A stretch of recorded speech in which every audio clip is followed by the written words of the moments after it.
ultra-wideband communication is a fairly radical change from conventional wireless communication as such. So, instead of modulating a signal onto a carrier frequency, a very large bandwidth is used to directly transmit the digital sequence as very short impulses. It forms almost many rectangular pulses of two short pulses, and the information is encoded in the presence of pulses.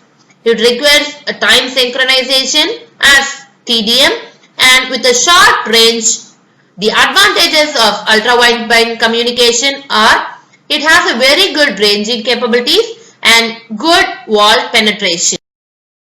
Sensors. What is a sensor?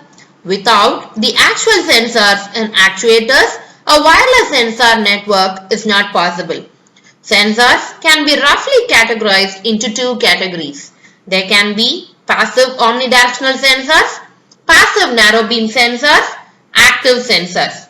So, in passive omnidirectional antennas, these sensors are going to measure a physical quantity at the point of a sensor node without actually manipulating the environment by active probing, and they are passive.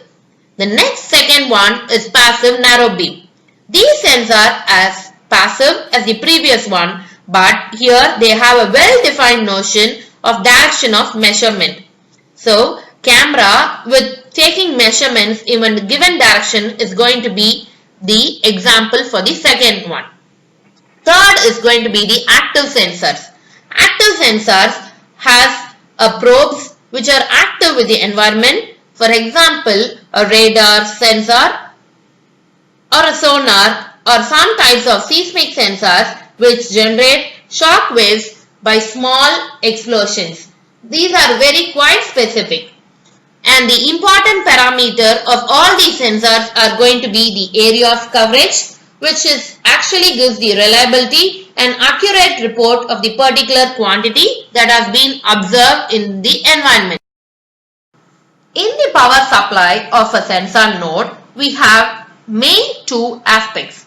First one is going to be the storing of energy and providing power in the required form.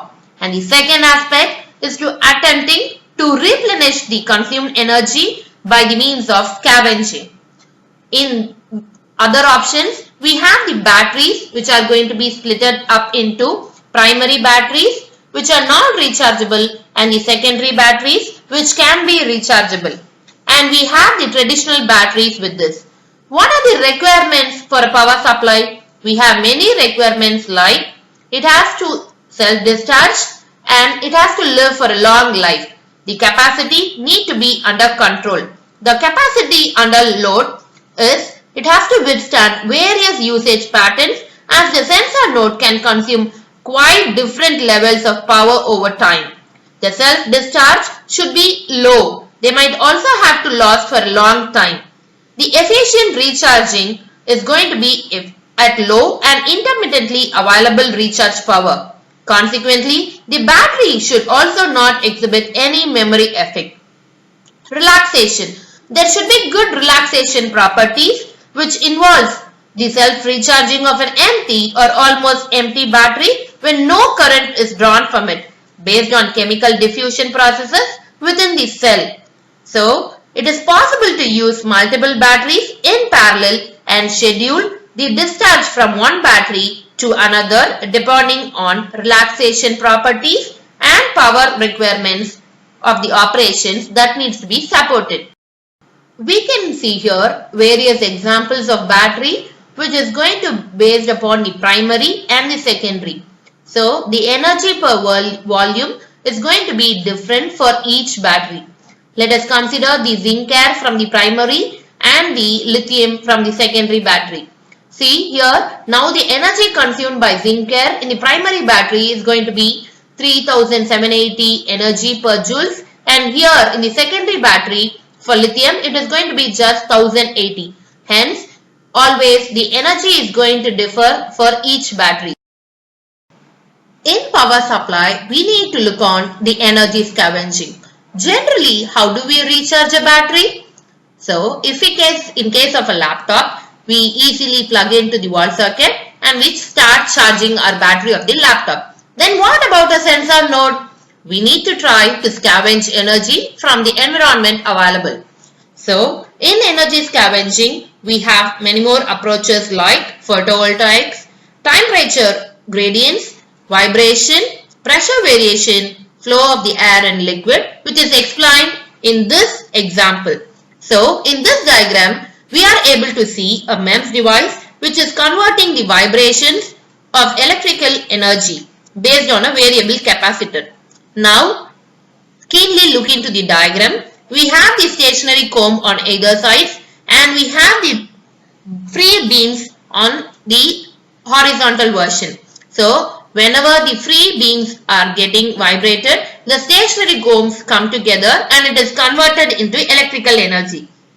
So, the motion is going to take place in a vertical manner with the oscillating mass. We have seen the vibrations. It takes place between 0.1 and 10,000 watts. The pressure variation is going to differ from the heel of a shoe and the air and the liquid flow is going to be based on the MEMS device. The sources are thus generated with the help of an energy scavenging device. This tabular column indicates the comparison of energy sources with various batteries as we compared in the previous slides as zinc air battery or the rechargeable lithium batteries. Here the energy sources can be from solar both in indoor and outdoor based on the vibration, acoustic noise, passive human powered system and nuclear reaction. All as these examples show, energy scavenging usually has to be combined with secondary batteries as the actual power sources are not able to provide the power consistently, uninterruptedly at the required level. Rather, this requires additional circuit for recharging of batteries, which is possibly converting to higher levels, and the battery technology that can be recharged at low currents. Hope every one of you is aware about the hardware components which is involved in a single node architecture in a wireless sensor network. In next lecture, we will be seeing about energy consumption of sensor nodes. Thank you.